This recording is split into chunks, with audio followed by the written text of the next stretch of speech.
all right, the government said, starting prohibition, alcohol's illegal. And the culture just said, okay. Well, the government said we had the atom bomb. We're going to drop it, and it's going to create mass destruction. We said, okay. They said, we're going to war. We're going to many wars. And they said, all right.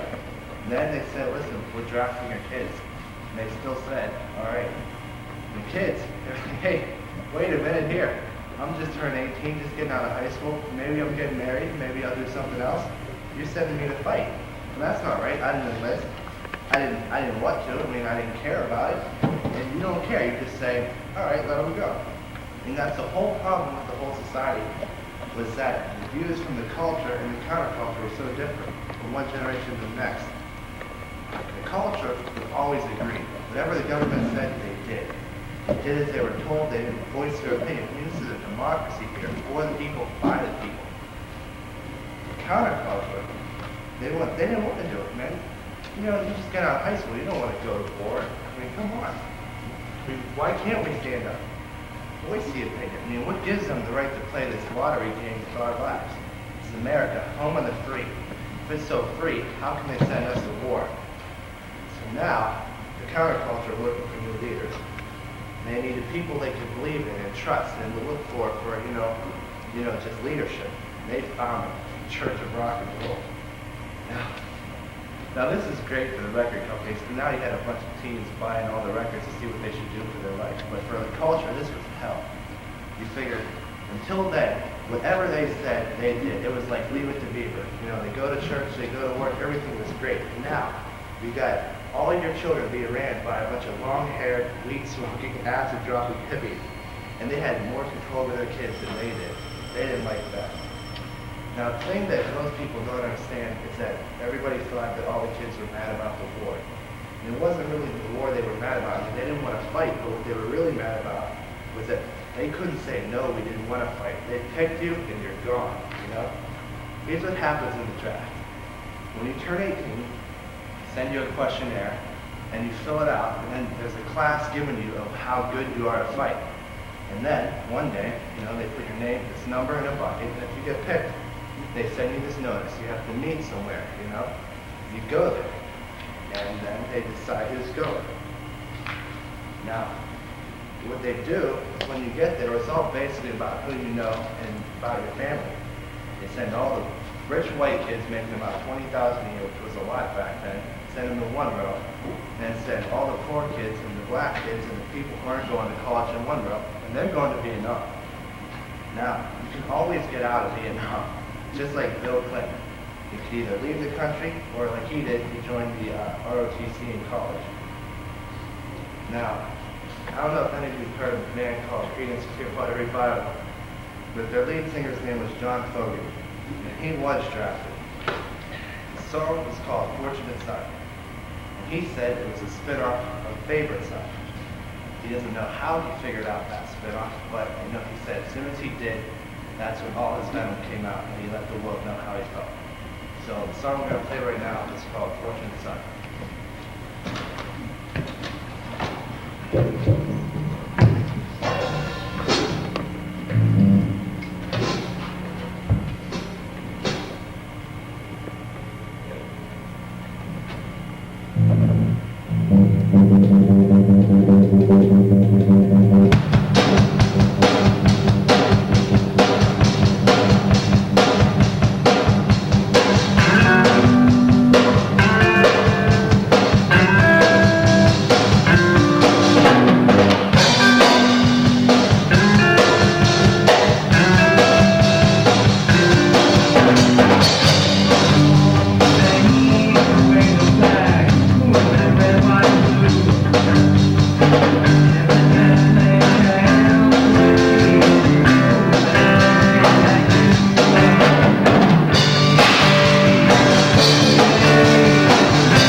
Rocky Flyer, and he played football for a team around here, just a high school team.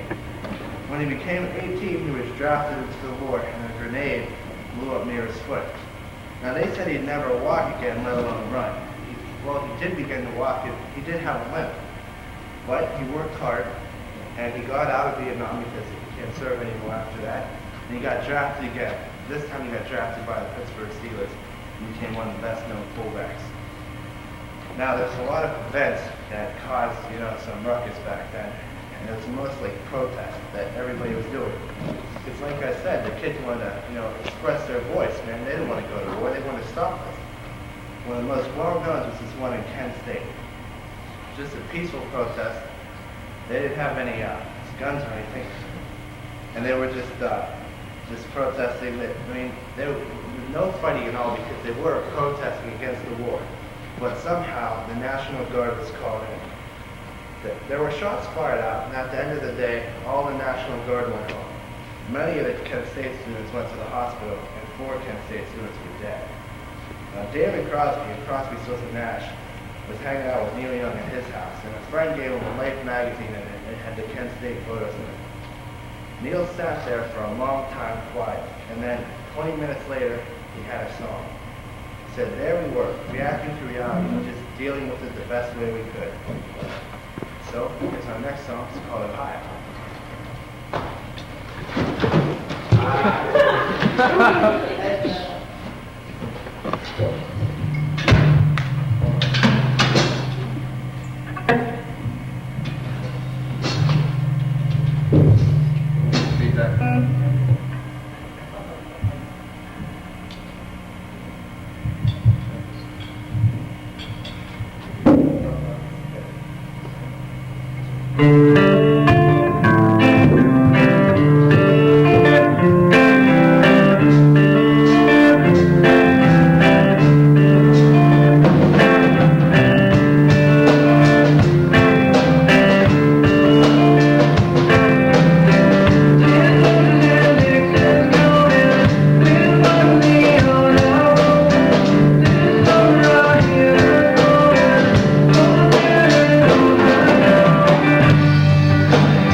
people all the way from the Lincoln Memorial all the way to the Capitol building.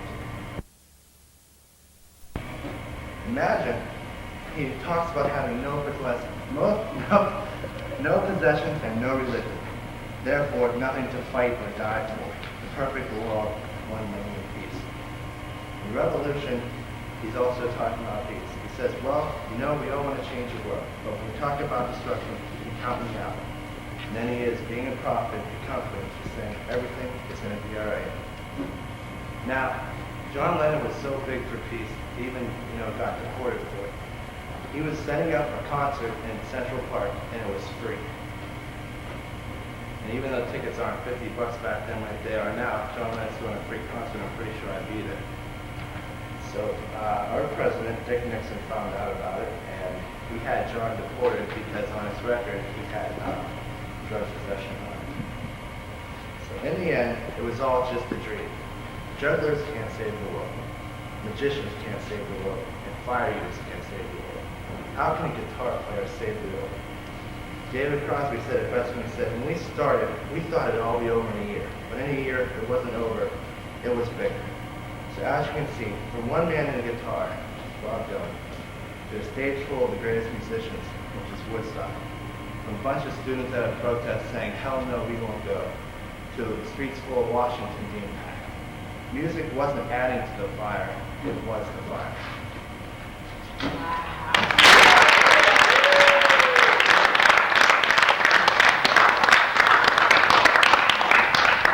Mike, would you introduce your fellow musicians there? All right, this is my band, and we call it George. Jay's the kid on lead guitar. Brad Drake on bass, and Julian on vocals.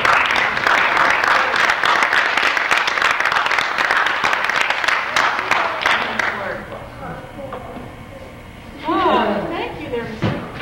You got that lock there? We pulled My this God, off the in bunch 3 that days. had a party, so I used to go. Stay there for a minute. We want to ask you some questions, okay?